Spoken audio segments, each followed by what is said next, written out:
Hey class, hope you guys are enjoying your time off.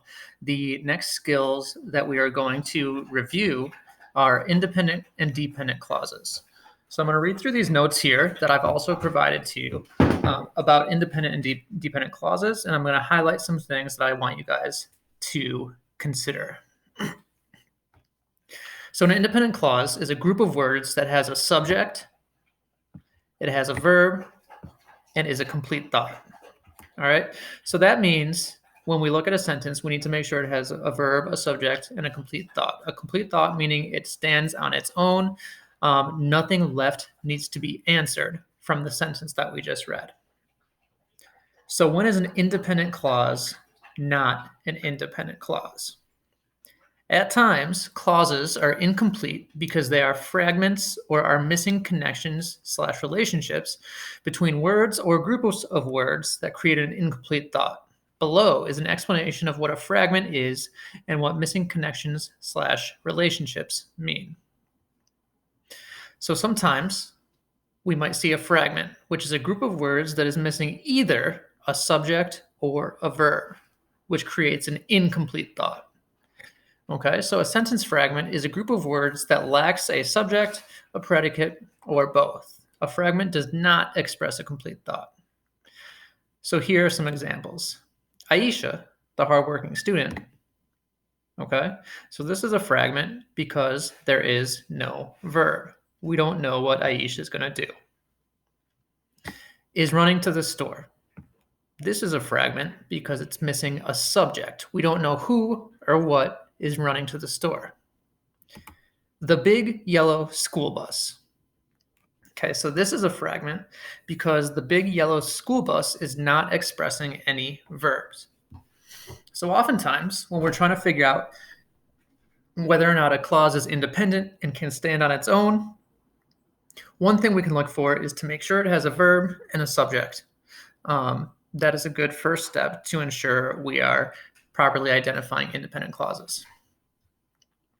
Another way in which we can determine if a clause is independent or has a complete thought is to see if there are any missing connections or relationships. All right, so a missing connection is when there's a group of words where a word or some words are not performing their function. So for example, a conjunction shows a relationship and connects a group of words, while a preposition shows a relationship between a noun or a pronoun to another word. If a conjunction or a preposition are in the group of words, but the conjunction/preposition does not fulfill its function, this signals an incomplete thought. So let's take a look at some examples. Because he loves scary stories. All right, so here we have because, which is a subordinating conjunction that shows the relationship of cause and effect. The group of words above is an incomplete thought because the reader doesn't know if because she loves scary stories is the cause or effect, and the readers are missing another group of words that shows the relationship clearly. All right, so because isn't connecting two groups of words. All right, it's only showing us that he loves scary stories. So how can we fix this? We can say Mr. Van Orr read the short story The Black Cat in class because he loves scary stories. So now because is connecting the group of words he loves scary stories, and it's connecting the group of words Mr. Van Orr read the short story. All right, so now the subordinated conjunction because is fulfilling its relationship. So some other helpful tips with dependent clauses then is first we want to see that a dependent clause is a group of words with a subject and a verb, but it cannot stand alone because it is missing a connection. All right, so similar to up here, we see a missing connection because we don't know what happened, or we don't know the reason or the effect of Mr. Van Orr loving scary stories. So when we go down here, we see that a dependent clause is a group of words with a subject, a verb, and cannot stand alone. The dependent clause will always start with the subordinating conjunction. As a result, the rule for dependent clauses is when a subordinating conjunction comes at the beginning of the sentence, separate the dependent and the independent clause with a comma. When a subordinating conjunction comes in the middle of a sentence, a comma is not needed. So here's an example. Here we have the subordinating conjunction before, which comes at the beginning of a sentence. So we're going to need to punctuate it with a comma to separate the dependent clause from the independent clause. Before she went out with her friends, Robin knew that she had to finish her homework. Here's an example where there's a subordinating conjunction in the middle. So after we finished eating. Dad washed the dishes after we finished eating. All right, so we have a complete thought. Dad washed the dishes. This is an independent clause. All right, but we have another connection after we finished eating. If we read after we finished eating on our own, we wouldn't know what happened after we finished eating. That's why there's a missing connection, and that's why the dependent clause is dependent on the independent clause. So here's a helpful tip that you guys all should know. The subordinating conjunction is the only reason that the dependent clause is a dependent clause. Without the subordinating conjunction, the dependent clause is an independent clause with a subject, a verb, and a complete thought. So with that in mind, let's look back up top. We've already done after we finished eating. Let's read this dependent clause without the independent clause that came after. Before she went out with her friends. All right. So this cannot stand on its own. This is an incomplete thought because we do not know what happened before she went out with her friends. All right. We need that connection to be completed. Here's another example. Although the restaurant received rave reviews, its high prices kept customers away. Let's break down this sentence a little further. Although the restaurant received rave reviews. So we have a subordinating conjunction, although.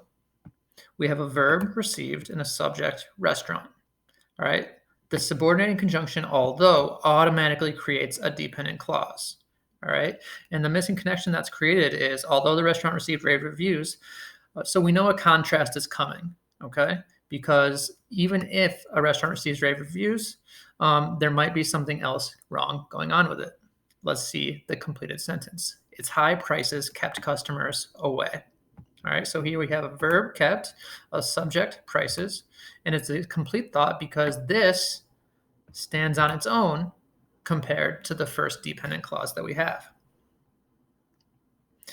So in other words, because of the subordinating conjunction, although, there is a question left in the reader's mind, meaning there isn't a complete thought. Without the subordinating conjunction, the independent clause has a subject, verb, and a complete thought.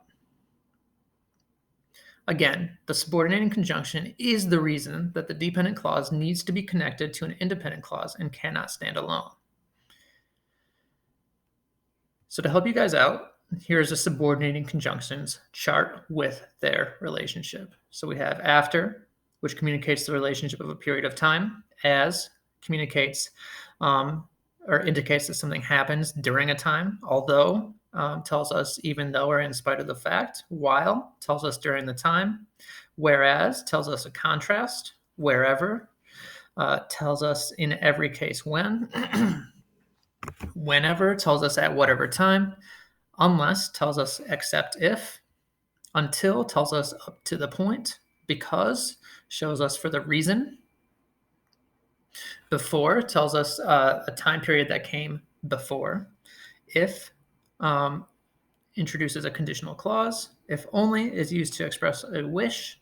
Since tells us a reason. And even though tells us despite the fact. So we should refer to these subordinating conjunctions and relationships whenever we're trying to determine a missing connection. So let's put it into practice a little bit more. So as a reminder, I have our definition of an independent clause up top. It's a group of words that has a subject, verb, and has a complete thought. A dependent clause is a group of words with a subject and a verb, but cannot stand alone because it is missing a connection / complete thought. So we're going to go through each sentence in this passage. The first sentence is, when soccer wasn't on, my dad turned to football. All right, so I know for a fact we have a dependent clause and an independent clause. The big indicator that we have a dependent clause is the subordinating conjunction when. So if I go back to my chart and look at the relationship that when communicates. I see that here whenever tells us a time relationship. So I'm going to assume when is also telling us a time relationship. So when soccer wasn't on, okay? So what's my missing connection? I don't know what happened when soccer wasn't on. All right, so that question needs to be answered with a dependent clause that completes the sentence. My dad turned to football. All right, and let's just make sure we have a verb and a subject for each clause. All right, so we have was not is our verb for the dependent clause, or wasn't. And we have soccer is the subject. So that is the thing that is expressing the verb was not. All right, so we have a dependent clause because the subordinated conjunction is creating that incomplete thought, a subject, soccer, and a verb was not on. And then we have a verb turned, a subject, dad, and a complete thought. His dad turned to football. Okay, this stands on its own. My dad turned to football. We don't need to know anything else necessarily, but it does complete the thought when soccer wasn't on. Let's keep going.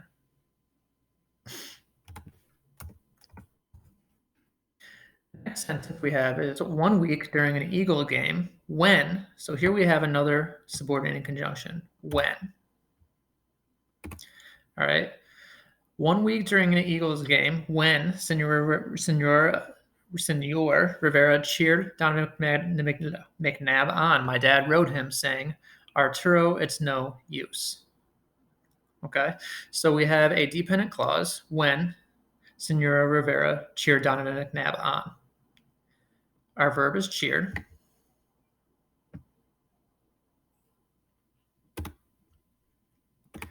Our subject, Senora Rivera, is expressing the action cheered. So when we read, when Senora Rivera cheered Donovan McNabb on, we have that missing connection because we don't know what happened when he cheered him on. All right, so here's what happened. My dad wrote him saying, Arturo, it's no use. Okay, so we have our verb, wrote, our subject, dad, and our complete thought, my dad wrote him. All right, and this is the answer to the question that the dependent clause poses. So now we know what happened when Senor Rivera cheered on Donovan McNabb. His dad wrote him saying, Arturo, it's no use. Let's take a look at the next one. I've been watching the game since I got to this country. All right, here we have another subordinating conjunction, since. And notice how it's punctuated. There is no punctuation because the subordinating conjunction comes in the middle. Okay? For example, let's put since I got to this country at the beginning of the sentence. Now, we have to punctuate the dependent clause from the independent clause because since comes at the beginning. Since I got to this country, I've been watching this game. All right. So it's the same thing, but it has to be punctuated differently based on where the subordinating conjunction is located. Right, so we have our subordinating conjunction since. Let's check our chart to see if we have since here. And we do. It tells us for the reason that, or because. I've been watching this game ever since I got to this country. All right. So for the reason that I got to this country, I've been watching this game. We have our verb, got, our subject, I, and we have our incomplete thought because the subordinating conjunction creates the incomplete thought. We don't know what happened since he got to the country. But because we have I've been watching this game, we have the answer to that incomplete thought. And we have our subject, I, and our verb, have been.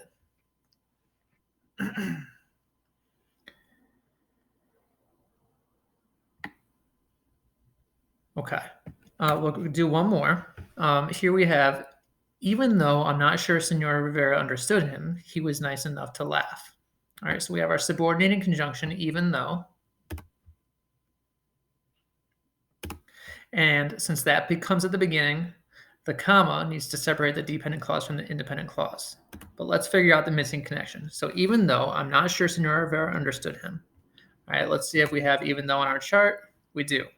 It tells us despite the fact. Okay, so despite the fact that Senor Rivera understood him, he was nice enough to try. Okay, so even though Mr. Rivera didn't understand him, he still tried. Okay, so we have am not is our verb.